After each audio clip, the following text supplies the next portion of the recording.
Hola chicas y chicos, vamos a dedicar este vídeo a la primera parte del reinado de Alfonso XIII que se prolonga desde 1902, cuando alcanza la mayoría de edad y jura la Constitución de 1876, y 1931, cuando tras la proclamación de la Segunda República se fue al exilio. El reinado de Alfonso XIII se inicia con él lo que llamamos la segunda etapa de la Restauración. Los antecedentes hay que buscarlos en el desastre del 98, que es la pérdida de los restos del imperio colonial español tras la guerra con los Estados Unidos, lo que extendió en la sociedad española un sentimiento de frustración y de decadencia que dio lugar a una crisis moral e ideológica. La prensa internacional caracterizó el sistema político español como un sistema corrupto, que luego definió Joaquín Costa como oligarquía y caciquismo, un ejército ineficaz, y además durante este periodo va a tener lugar la expansión de los movimientos nacionalistas. Precisamente en 1901 se funda la Lliga Regionalista de Cataluña, cuyo líder es este señor que tenéis aquí, que era Francesc Cambó.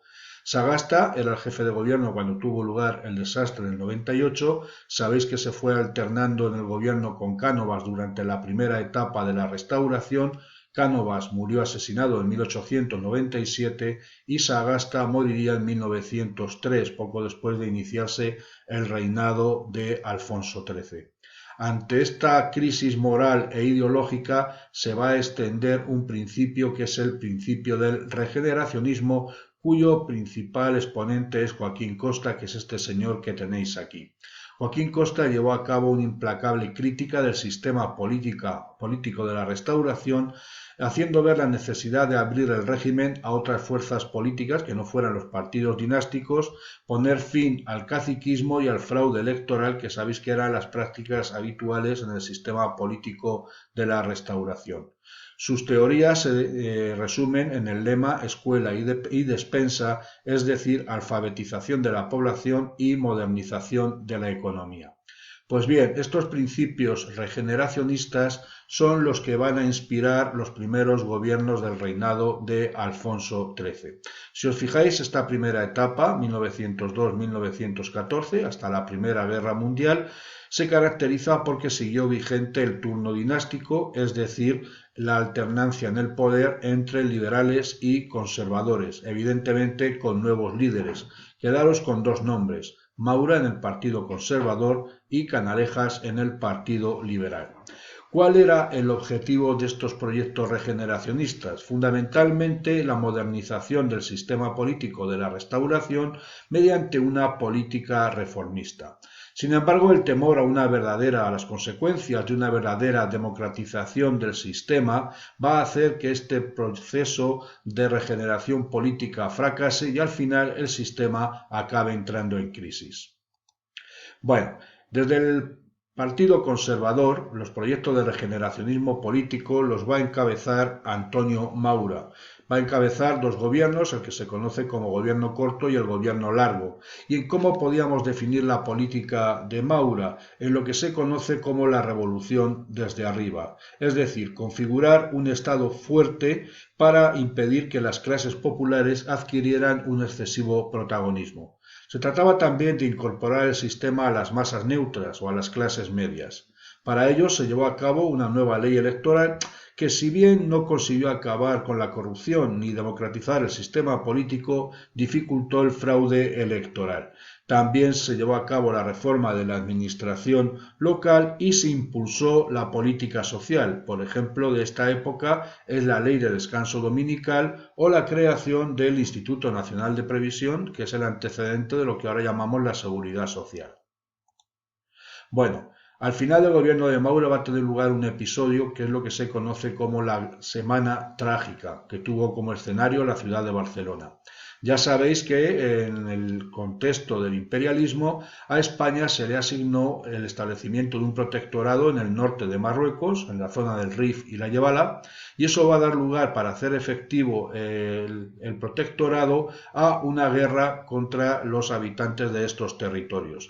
Tenéis aquí una foto del embarque de reservistas en el puerto de Barcelona. Los reservistas eran personas que ya habían hecho el servicio militar, pero a los que se recurría en caso de necesidad. Por ejemplo, en este caso, a la guerra de Marruecos. Como podéis imaginar, muchos de ellos eran padres y tenían familias y eran los que llevaban el sustento a su casa, lo que va a desatar una oleada de protestas que se va a extender por toda la ciudad de Barcelona, sobre todo tras el desastre del Barranco del Lobo.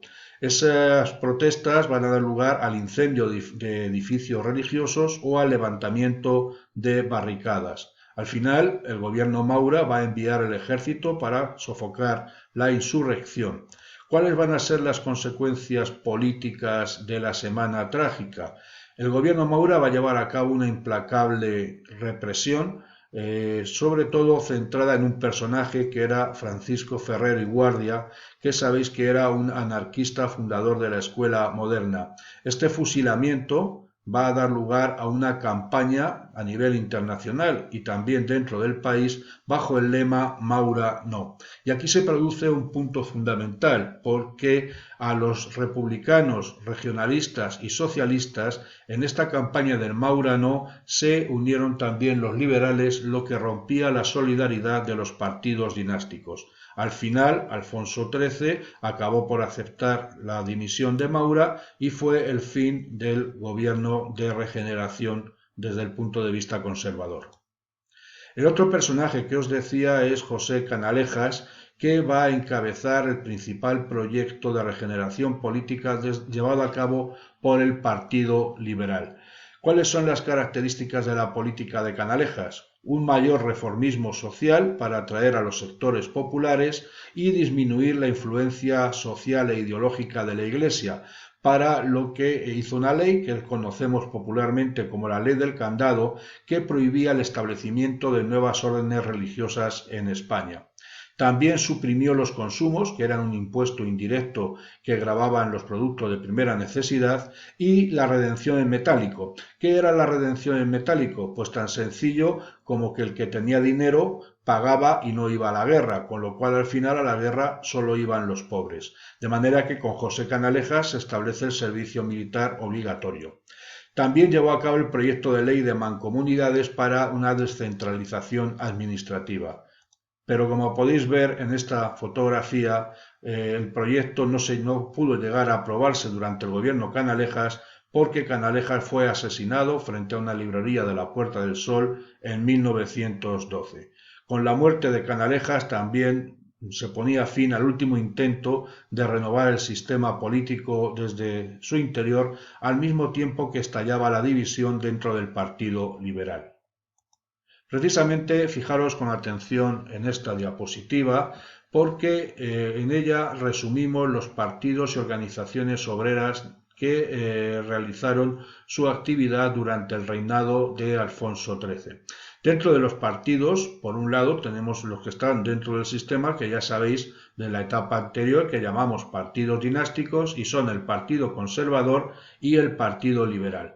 Pero a diferencia de la primera etapa de la Restauración, donde Cánovas y Sagasta fueron los líderes indiscutidos de ambos partidos, en esta etapa dentro del Partido Conservador se van a abrir dos tendencias. La que va a encabezar Antonio Maura, que como ya hemos dicho defendía la revolución desde arriba, y la que va a encabezar Eduardo Dato, a los que se conocen como los idóneos.